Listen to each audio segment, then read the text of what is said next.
All right, let's talk about it. Milan lose today in the Serie A to Napoli in Milan. Final score: Napoli 2, Milan nil. And I don't know. I'm conflicted in this game, honestly. I feel like obviously it wasn't a good day to be a Milan fan, but there's some things to talk about. Of course, let's just say that. So first of all, in this game, Milan start the game behind, right? And when I say behind, I mean the fact that we were missing so many starters today. Reinder's not there, Theo not there, Gabby not there, Pulisic had the flu, Rafa on the bench, which we'll talk about later, of course. But we start the game behind with all these players that are missing against league leaders. And then, of course, Milan start the game actually behind because we concede a goal in the 6th minute or whatever. Lukaku scores a goal, and honestly, just a dumb mistake. That goal should have never happened. Mike Maignan is holding the ball. He's standing still. Musa makes a run. He then goes to pass the ball to, I guess, Fofana in the middle of the pitch, who is surrounded by Napoli players. The ball gets turned over, and then Milan are scrambling. It then goes to Anguissa, who finds Lukaku, who absolutely bodies Pavlovic and then scores a goal. Good goal by him, to be fair. I think it wasn't a foul. I think it's a fine goal. People saying it was a foul, but in my opinion, just a strong shoulder-to-shoulder challenge for Lukaku. And listen, he's a beast. There's a reason why Chiellini didn't want to play him in the Euros. He can still score goals. He's still a physical presence. He's still a good striker, and scores a goal then.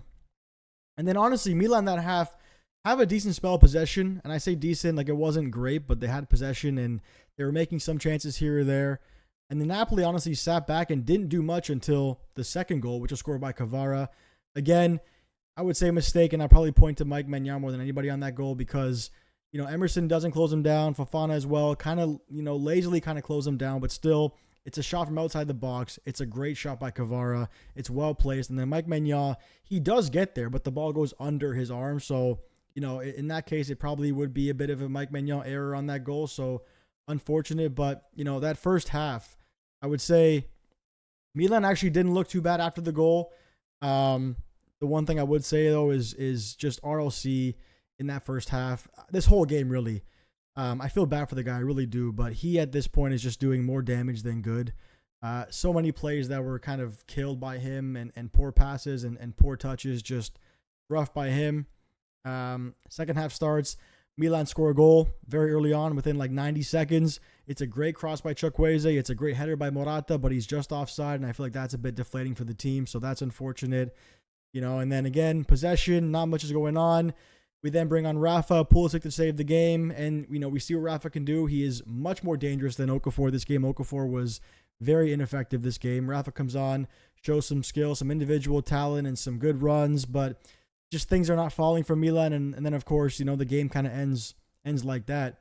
The one thing I noted down though is that we made some decent chances, nothing I would say super clear cut, but we seem to always cross the ball either on the ground or up in the air to the far post, but no one's ever there. And in one case I have here in the 65th minute, RLC is there, but he doesn't go for the ball at all. He kind of assumes that Morata will get the ball and will head it, so he doesn't do anything about it. But if he had just stuck his foot out from what I saw, what it looked like, he would have scored that goal. And like it's like, dude, if you cannot assume that Morata will get that. Like if you're far post, just assume that the ball will fall to you and try anyway no matter what.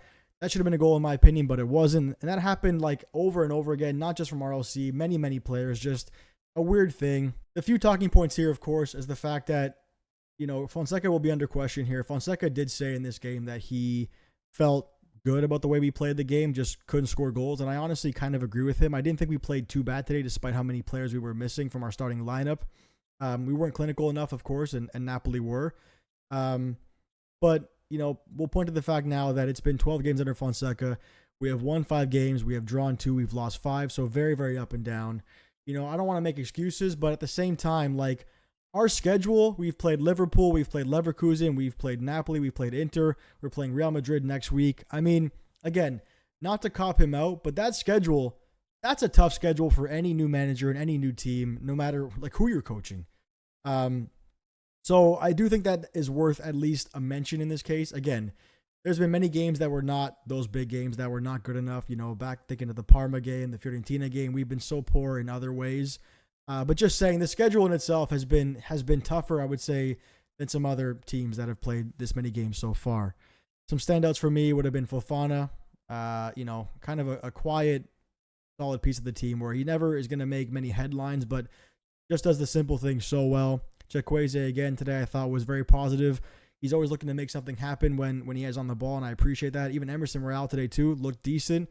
I wouldn't chalk that second goal up to be only his fault. He maybe was a bit lazy on that closing down, but again, not really his fault. Some bad games for me would have been Okafor, did nothing, and then Loftus-Cheek. I'm sorry, but dude, I feel bad for the guy, but he's just doing more harm than good right now, and I feel like he needs to realize, and so does Fonseca, that he is not the replacement for Pulisic or Reinders. He is the replacement for Fofana when Fofana is not fit or tired. And then in that 10 spot, if we can't play Reinders or Pulisic, I'm ready for Liberali, bro. Just play the kid. Give him a shot. He's no good on the bench, and RLC right now is no good on the field. So just play the kid and see what he can do at this point, right? We just have a severe lack of creativity right now in the middle of the park. You know, we have Rafa, we have Chukwueze, who can make things happen, and Pulisic, of course. But if Pulisic's not playing in the middle of the park, we have a severe lack of creativity. And then, of course, the big talking point today would have been Rafa on the bench. Now, listen, I've seen Milan fans online today in an outrage saying that this was a horrible, stupid decision to make. I'm not sure I see it quite like that. I do think it was the wrong call. Let me just say that. But I also think that you can't fault Fonseca too much for playing the hot hand, right? Playing the guy that's more in form. Obviously, Rafa, we've been harsh on him. I think maybe too harsh. But recently, the past couple of games, Okafor has been more in form. So I can't blame Fonseca for playing him in this game. That being said, would I have done it? No, I would have played Rafa Leão. I think in this game, especially when you're, like I said before, lacking Reinders, lacking Pulisic, a severe lack of creativity, and Rafa is one of your most creative, one of your most dynamic players. Not playing him, not starting him is tough because he comes on obviously in the 65th minute or whatever he came on and shows what he can do, shows he can make something out of nothing and is a threat, of course. So that definitely was that was the wrong call, but I'm not outraged by it. But overall, listen, Napoli deserved this game. They took their chances. I wouldn't say they played a fantastic game, but they scored their goals. They made chances, and we didn't. And that's the story. So I do think Fonseca has some questions to answer. I don't want to pull like a 10 hog right now and kick him out, but you know, that's a tough game. And now all of a sudden now it's looking like from a guy who was talking about the Scudetto, which was Fonseca, he was saying we should be challenging for the Scudetto. We've lost to league leaders now. We've fallen further behind. It's looking like that's not going to be the case this year so far, but you know, that's how I saw the game. Let me know your thoughts down below, Milan fans, and I will see you all in the next one. Cheers.